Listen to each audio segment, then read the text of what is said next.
السلام عليكم ورحمه الله تعالى وبركاته. اسف في اللون. اليوم راح نديرو خبز البطبوط.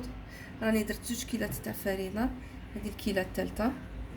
الدفناجن نديرو نصف ملعقه تاع الملح صغيره، الزيت النباتي 2 مغارف كبار،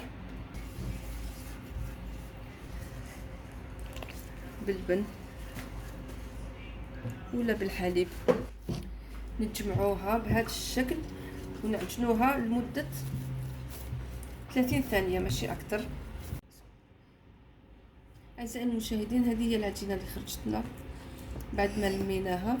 هنا عندنا نصف صدر تاع الدجاج درناه في المقله، زدنا له كميه من الملح، نقطعوا معاه شويه تاع البصل والزيت باش يتقلى. انا نديرو تاع البصل نخليه يتقلى.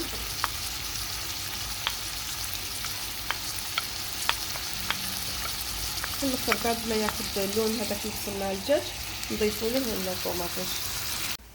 توابل عندنا نص مغرفه صغيره كركم، نص مغرفه صغيره توابل الدجاج وفلفل ابيض، واللي يحب يدير فلفل اسود يدير عادي.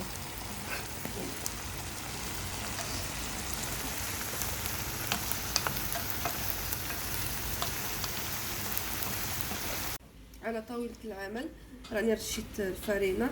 بعد ما ريحت العجينة تاعي نفتحها، نقطعها الى قطع متساوية.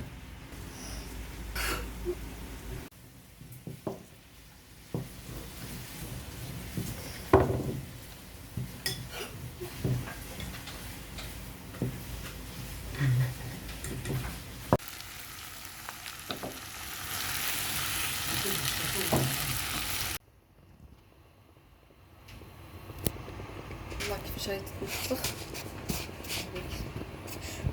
لازم تقلبوها بليزيور فوا. ودوكا بعد ما طاب الدجاج، طاب البصل الطوماطيش تاع المكونات، ضفت لها 2 بورسيون تاع فروماج وربع كاس تاع حليب.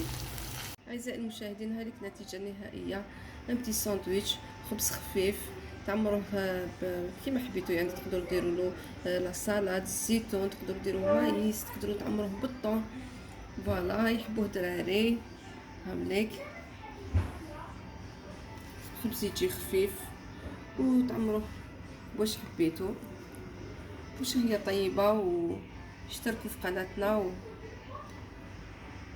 وبقاو على خير.